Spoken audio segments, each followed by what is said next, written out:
Good evening, YouTube. I made a purchase on Banggood a little while ago of a little key fob remote and relay unit with a view to use it as some sort of extra, sort of additional security on the van with some other circuitry, and use the key fob to arm and disarm it. So I can't actually remember how much this cost, but it's probably less than a fiver, and I'll put the link in the description. But what we're going to do is we're going to have a quick look and play with it to see how it works. Now obviously we got the supply voltage in, and then we got our common, normally open and normally closed, labelled as A, B and C. So in order to get something to function, you're going to have to obviously link the positive 12 volt side to the common, and then out on either the normally open, normally closed, depending on what you're switching. And for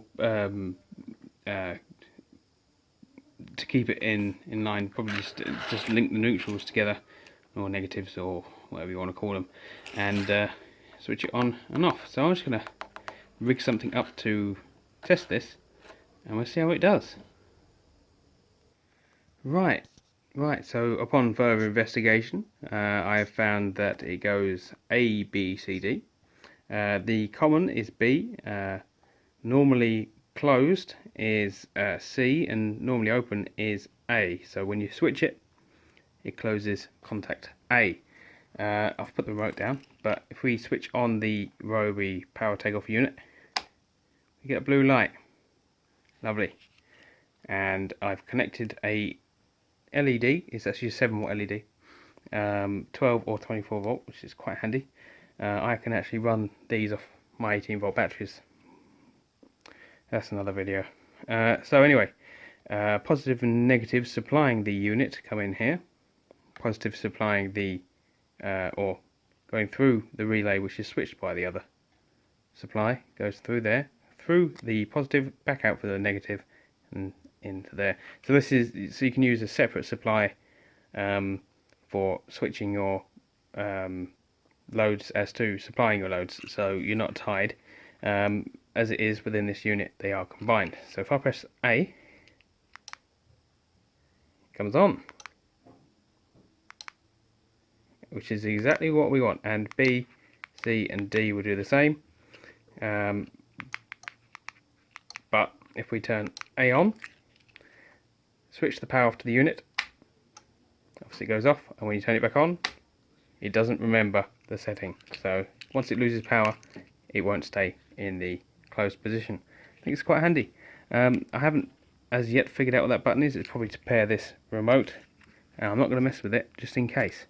So I'm going to go and I'm going to make a little wooden plinth to mount this on, and we're going to see if it operates from my bedroom window to the bottom of the garden when it gets dark tonight.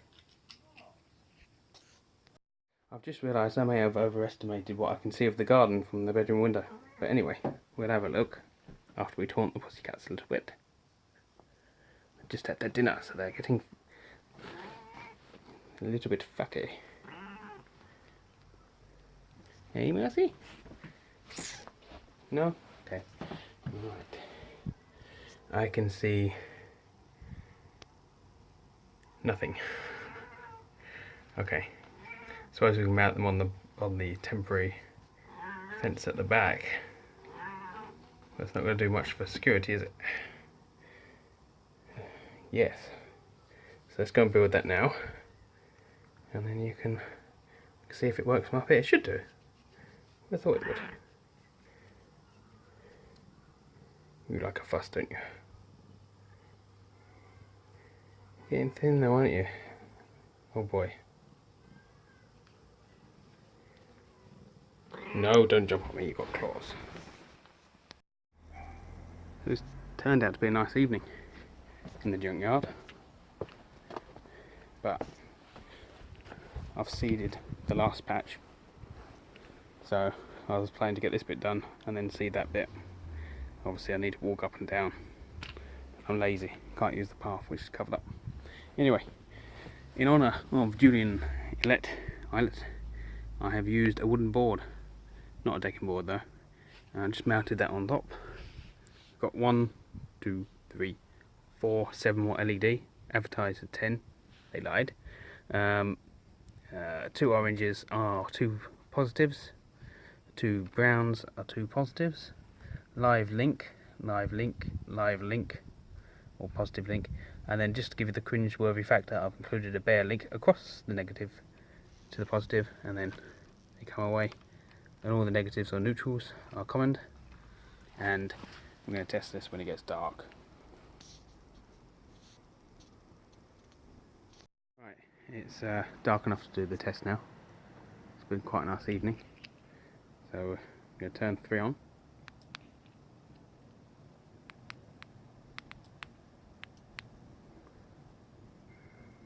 Not bad. And the 4th one will blur out the camera. Showing up there. Does quite a good job, really.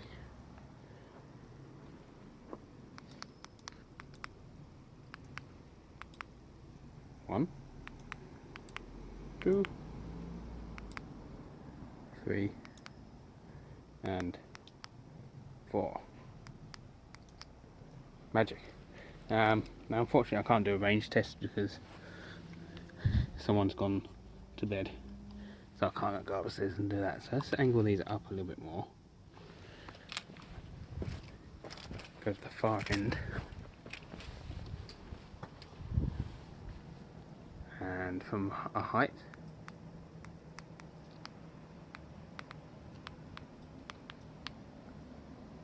I don't know if it's struggling a bit there.